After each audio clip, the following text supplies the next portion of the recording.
Today we're going to talk about popularizing science literature through graphic novels, infographics, fact sheets, and other literature.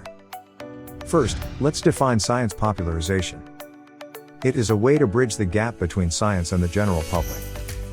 Leon in 1998 defined the 4 goals of science popularization, which are 1. To provide general and simplified science concepts. 2. To increase the awareness and interest of the public on scientific developments. 3. Improve scholarly communication of scientific institutions. And 4. To integrate the public into the popularization of research solutions and development tasks. Science communicators have used popular literature's characteristics for science popularization, as they are mainly produced for lay audiences who want to be updated with scientific developments.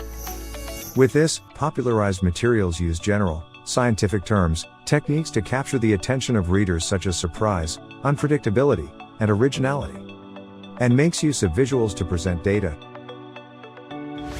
Now let's look at some examples of popular literature and how they are utilized in science popularization. We have graphic novels or comic books, infographics, fact sheets, and posters or presentations. Let's discuss each example. First, we have fact sheets. This is a short, typed, or handwritten document that contains the most relevant information on a subject with minimal space.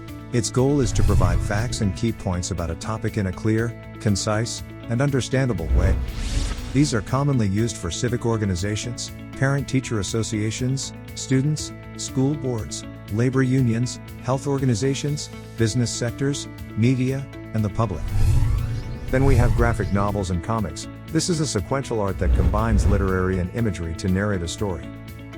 In the field of education, graphic novels and comics are employed to help students understand difficult concepts through a combination of images and words.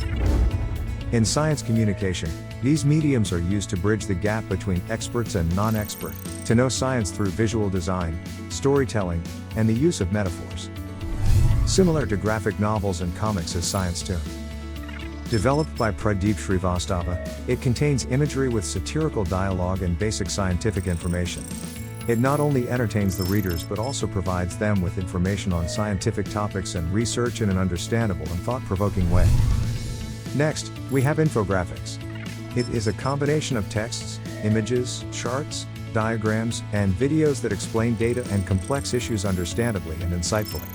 They are graphical stories that rely on visual language to convey a message and represent information. What makes a good infographic? First, it should be focused on a clear idea of who the target audience is and what the core message will be.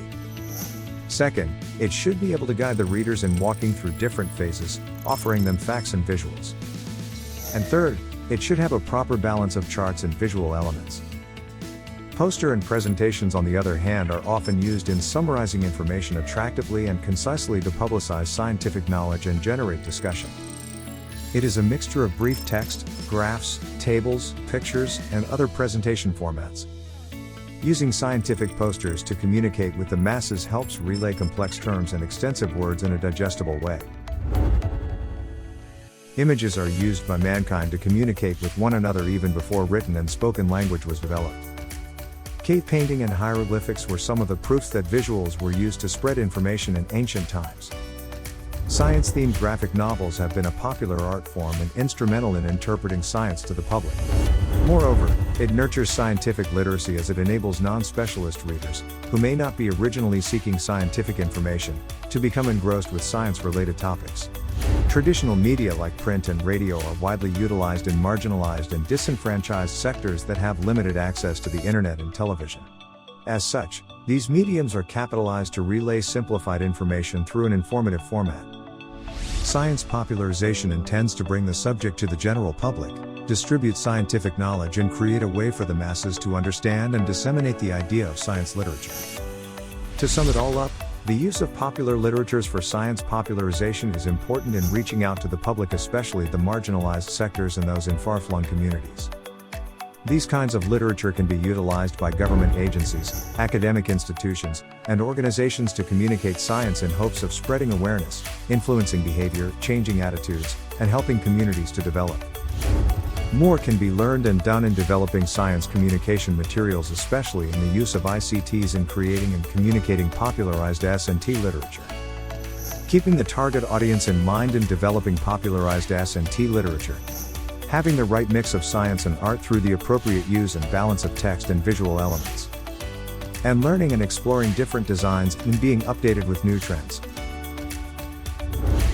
We hope you were able to learn more about examples of popular literature and how they are used in science communication. Thank you very much.